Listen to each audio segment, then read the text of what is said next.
Hi, Kiko.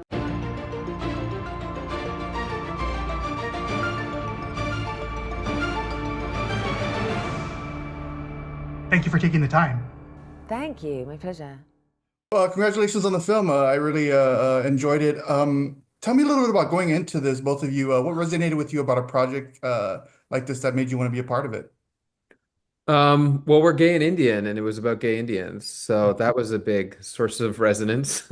But also reading it, even if I hadn't been gay and Indian, it was so full of life and laughter and love and family, and it had that quality of Bollywood movies, which they sometimes call masala because they contain all different kinds of emotions. So a classic masala Bollywood movie should make you laugh, should make you cry, should contain an action sequence, and should contain many dance sequences. And this almost and it's called masala because like masala spices, it's everything mixed up all together and it covers the breadth of the human experience in a single 3 hour experience. So we wanted to borrow elements of that from Bollywood, but that's what the script and the play already had when it came to us. Awesome. And Karan? Yeah, same thing. And I'll just add the script was so well written and the original play is so well written. And often in Hollywood, people don't realize, but screenplays are not the best thing to read, and it's hard to find good writing. So when you find something like that, like when I read the script the first time, I was just like, oh, this is a movie. I could just imagine the whole thing playing out. So, Right. and then for me, selfishly, it was just a great part, a great role. And I felt like there was something fun I could do with it, and I could use all my skills in a interesting way. Now, in this movie, you bring up other movies in the LGBT world, like Milk and Bros. Are there any LGBT films that you remember seeing that made an impact on either of you in a deeper level? And I'm going to assume that this example that you give probably came later in life, right? Yeah, I really love the TV show Will and Grace because it felt like it normalized being gay at a time when I was still in the closet and struggling with what it would mean for the rest of my life. It Mhm. depicted someone leading a very happy life that is actually very little influenced by being gay. So that made a big difference on me growing up. And then when I watched Milk, I just kind of felt depressed. So I don't remember that being a good influence because that seemed to be like gay tragedy realm. But then Bros I loved because it was just so funny. It really made me laugh. And I just distinctly remember the experience of laughing so much watching Bros. Yeah, for me, growing up, I grew up in India, so not a lot of gay movies were being made actually, or came out to India specifically. But Right. Will and Grace was really popular in India, and so that was a huge one for me too, because it was something I could watch with my family because we all laughed, and I hadn't come out at the time. So just the fact that I was watching gay characters on TV with my family and they were laughing and they loved those characters was a big deal. And that's partially, I think, what I love about this movie too, A Nice Indian Boy, is that it's something you can watch with your whole family and people can find something they can love in it. And almost the queer part of it is not this thing that's so in your face. It's so normal about the movie. And in a way, the movie feels like so many kind of classic rom-coms you've seen before, but it isn't because the central couple is a couple you maybe haven't seen in that exact way before. So Right.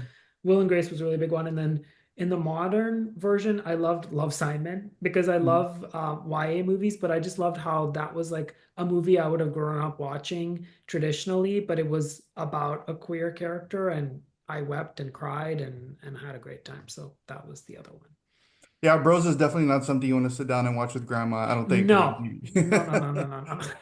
But I speaking mean, of, maybe your grandma's cool enough for it, but not to judge all grandmas, but Yeah. not my grandma for sure. Yeah. well, just real quick, speaking on Bros, it was considered the first mainstream gay comedy, but it's also been the only one since, 3 years ago. And I don't see any on the horizon. So that, of course, isn't sufficient if we're talking about representation. So when you think about that, like, what are the next steps to ramp this up a little bit more? Hollywood being less racist and homophobic would be Mhm. the first biggest step. Right now, there's a huge pervasive atmosphere of fear and retraction in the industry from anything that feels too progressive. Even though the people here who work here in this industry are by and large very liberal, they're full of the fear that has infected the whole country. Mhm. And as a result, they're making what are, in my opinion, slightly dumb decisions by walking back on movies and TV shows that are about people who are marginalized, afraid that they'll alienate some contingent of the country, not understanding that art is the most effective, the most popular, and the most commercial when it works in the exact opposite direction. Right. So, Yeah, there's no problem with finding creators who are trying to get stories made about gay people and people of color, and but there is a huge problem in getting those stories made. We depend on a system. We depend on financing. We depend on distribution. None of that is in our control. Yeah. The problem is executives in Hollywood. That's the problem.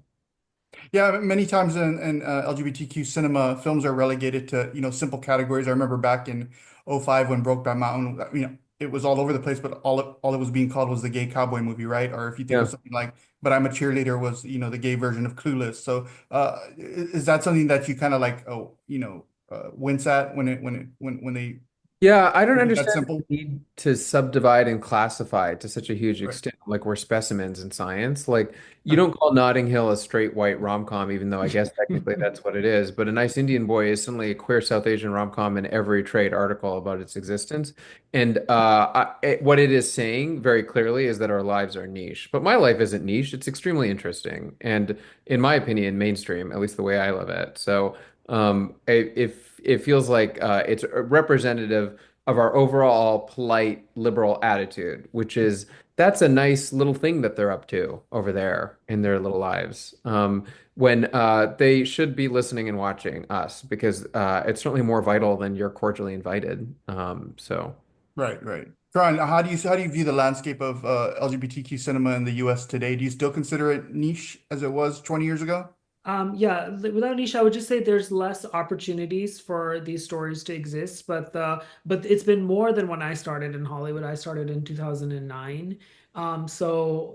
Compared to that, it's much better. Like this movie, Nice Indian Boy, I could have never imagined existing in Hmm. 2009, even a few years ago. So I'm Right. appreciative of that.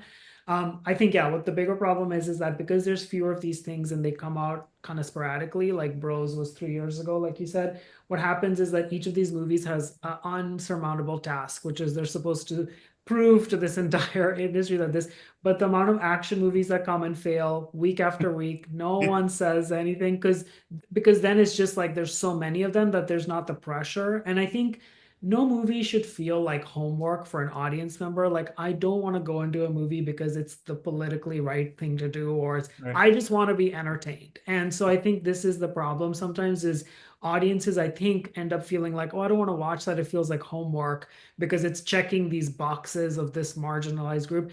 We just made, I think, a very entertaining, heartfelt movie with great acting, great writing that will make you laugh and cry and everything in between. And you might see a version of everyone in your family in the movie. And that to me is really what the movie is like what I love about movies, which is that they show you a world that you can get lost in and characters that you care about and you want to watch them go on a journey, and by the end of it you learn something about yourself or someone in your life. This movie has all of that, but I think sometimes when it's put into these categories there's all this pressure, and then also it alienates some audience members because they feel like they're signing up for some social justice movement, but honestly you'll just be entertained if you go watch the movie. So Yeah. I And think, our yeah. failures become like referendums on our race and our niche existences, but then our successes are just either exceptions or ignored. Hmm.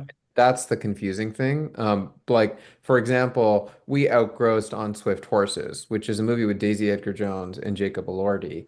The fact that this gay Indian movie with Indian in the title, literally, has outgrossed a movie with two people who are considered movie stars, has gone unnoticed by everybody. The fact that Right. we released in fewer screens than that movie has gone unnoticed by everyone. The fact that they were released by a distributor who passed on us at a festival that passed on us, and that they have a Rotten Tomato score that is 30% lower than ours, all of that is not in the public consciousness. But if we had failed, everyone would have had a small twinge at the back of their minds, which is, have we overindulged this diversity stuff?